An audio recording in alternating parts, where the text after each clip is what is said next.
Salut à toutes et à tous, on se retrouve aujourd'hui pour le récap de l'actualité WWE de la semaine. C'est Total Catch News numéro 36.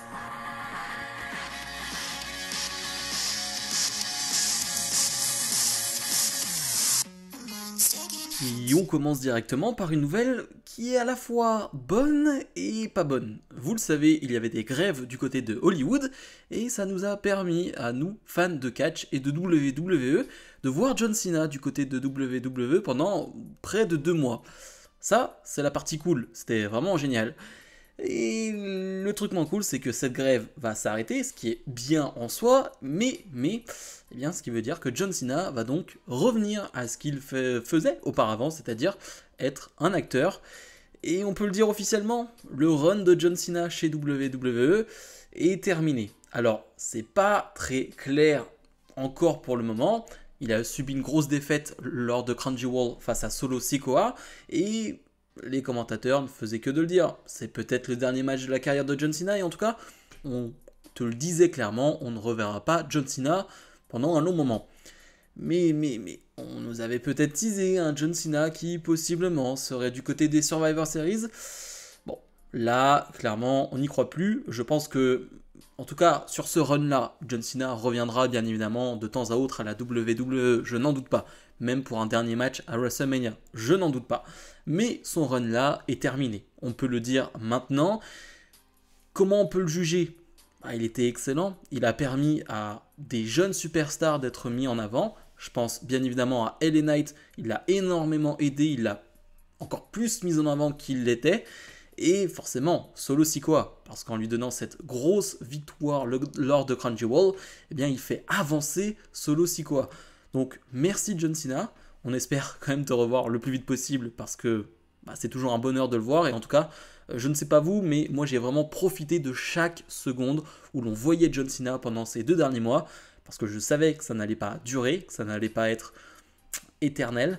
Donc, j'ai profité et bon, on espère le revoir le plus vite possible. On va parler maintenant de NXT qui, c'est officiel, va changer de chaîne en septembre 2024.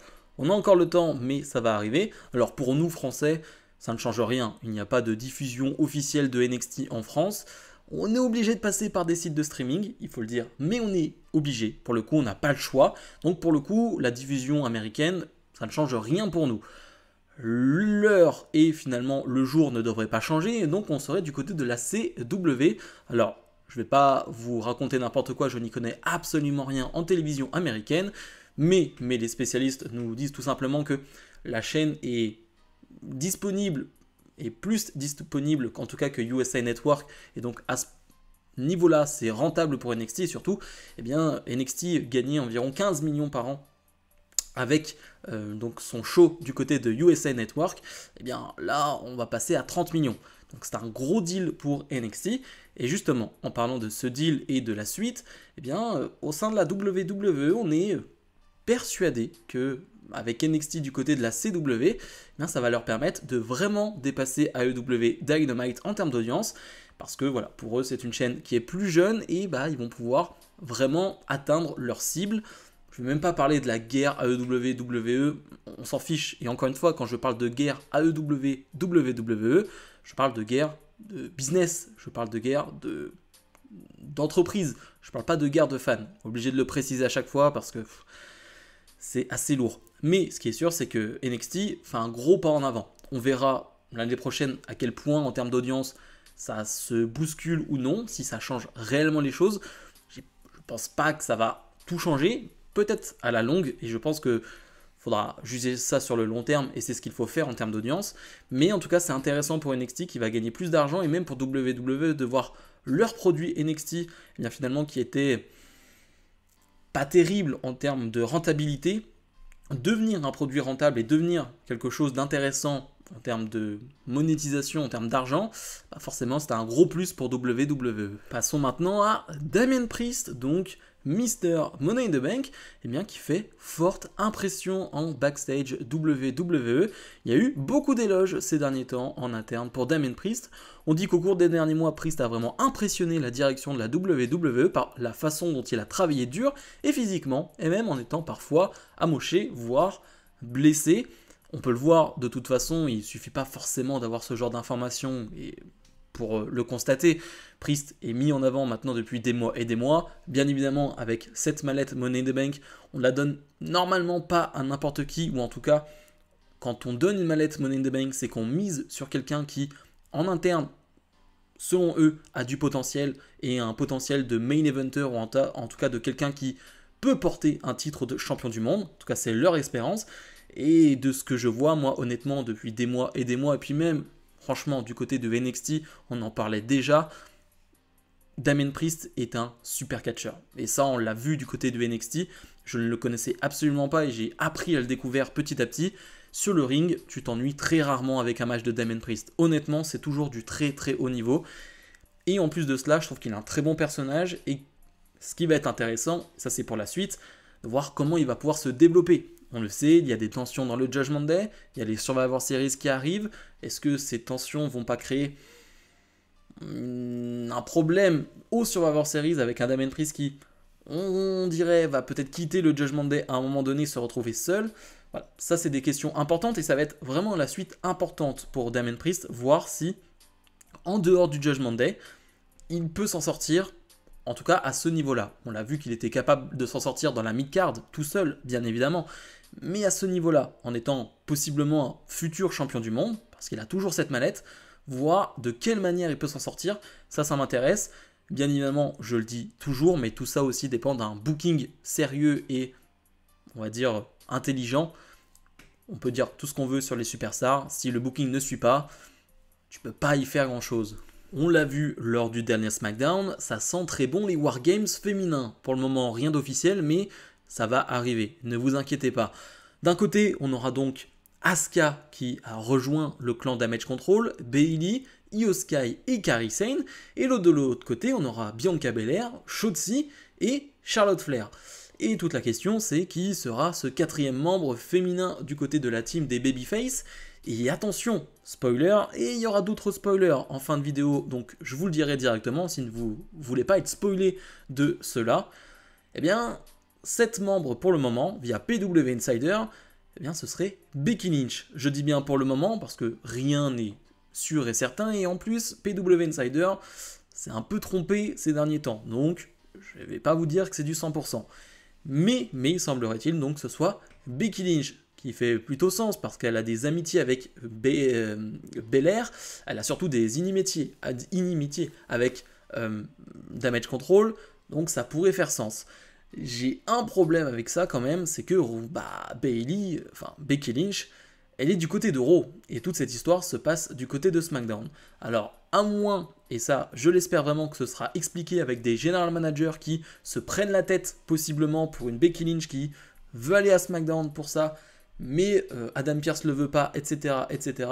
Si on a vraiment une guerre à ce niveau-là, ça m'intéresse. Si on explique les choses, ça m'intéresse, parce que sinon ça ne fait plus aucun sens, et chaque superstar peut aller à Raw, à SmackDown, bref. On l'a déjà vu ces derniers temps, et ça me plaît pas beaucoup. Mais ce qui est intéressant, c'est que donc, on pourrait quand même avoir une équipe de rêve, et j'ai envie de dire 2 équipes de rêve. Alors, je vais être méchant 2 secondes, c'est vrai que Shotzi dans ces 2 équipes de rêve, je vais pas dire qu'elle fait tâche, faut quand même respecter, mais voilà, j'en dirai pas plus. Mais quand tu vois les 2 équipes, ça a vraiment de la gueule. Si on a vraiment Belair avec Charlotte Flair, avec Becky Lynch, face à Bayley, Kairi Sane, Io Sky, Asuka, c'est du costaud. C'est du très très costaud. Donc affaire à suivre, je vous tiendrai au courant si c'est toujours le cas. Et puis même, sur Survivor Series, c'est dans 2 semaines. Donc dans tous les cas, on va vite savoir, on va vite être au courant. Donc soyez présents, on en reparlera. Et finalement, pour terminer, on va rester sur les Survivor Series Wargames, mais on va passer du côté des hommes avec, je le dis directement, 2 possibles spoilers. Donc encore une fois, si vous ne voulez pas en savoir plus sur ce match 4 contre 4, qui va possiblement devenir un match 5 contre 5, eh bien, n'allez pas plus loin. Voilà, tout simplement, je préfère vous prévenir. Mais cette information nous vient de Fightful, donc c'est quand même du très très costaud, du très sérieux. Du côté donc de l'équipe des Heels, du côté du Judgment Day, sans réelle surprise par rapport aux faits précédents, eh bien on devrait avoir Drew McIntyre qui prendrait cette 5e place. Donc il faut s'attendre à un heel turn de McIntyre dans les prochaines semaines. Bon, c'est pas réellement une surprise, on l'attendait, on le voyait venir à des kilomètres, mais on pouvait aussi s'attendre à un match 4 contre 4. Et bah non, on prend la direction d'un match 5 contre 5.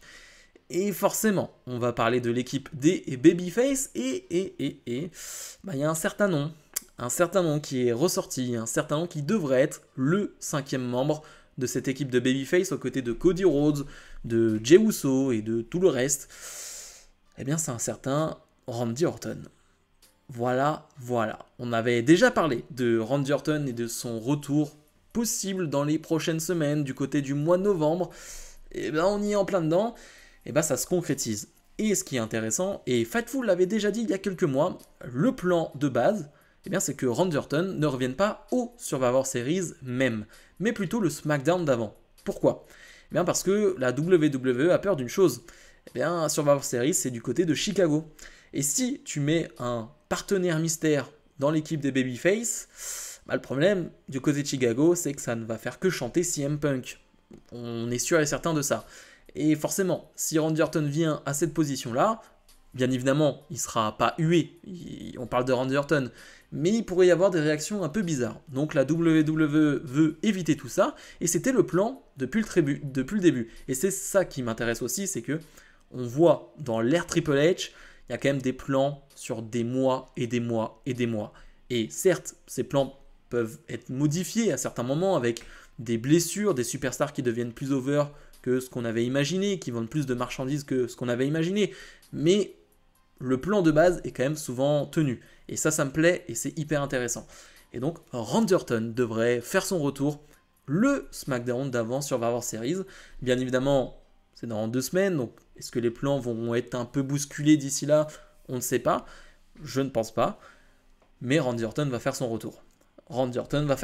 Ça se concrétise. Je ne vais pas le répéter une nouvelle fois à quel point je suis un fan de Randy Orton, mais encore une fois, je pense que même si tu n'es pas un grand fan de Randy Orton, tu attends ce retour avec beaucoup d'impatience.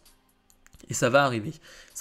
C'est plutôt malin de le faire revenir dans un match à 5 contre 5 parce que il va très peu catcher. Il va possiblement rentrer en 5e. Et donc catcher 5-10 minutes sans prendre de risques, sans faire de gros spots. Donc c'est plutôt très malin et en même temps ça le met dans une énorme affiche directement. Aux côtés d'un Cody Rhodes, ça franchement je suis trop heureux, ils vont être à nouveau réunis. Donc ouais, je suis heureux, très très heureux. Et on a hâte que ça arrive. Plus qu'à attendre 2 semaines. C'était donc le récap de l'actualité WWE de la semaine. J'aurais pu parler de quelques news autour de Vince McMahon qui a laissé des actions à TKO, mais j'avoue que j'ai un peu la flemme de parler de Vince McMahon encore et encore. Ça m'intéresse plus trop et voilà, tout simplement. Et je voulais ramener du positif. Voilà, on a quand même que des news assez positives. On est vraiment dans une bonne période et dans une bonne période qui va arriver. Donc soyons positifs et je pense que on est positif aujourd'hui, mais je pense qu'on sera encore plus heureux d'ici quelques semaines. Bref, comme d'habitude, n'oubliez pas de mettre le pouce vers le haut, de vous abonner. Et nous on se retrouve dès la semaine prochaine pour d'autres vidéos. Salut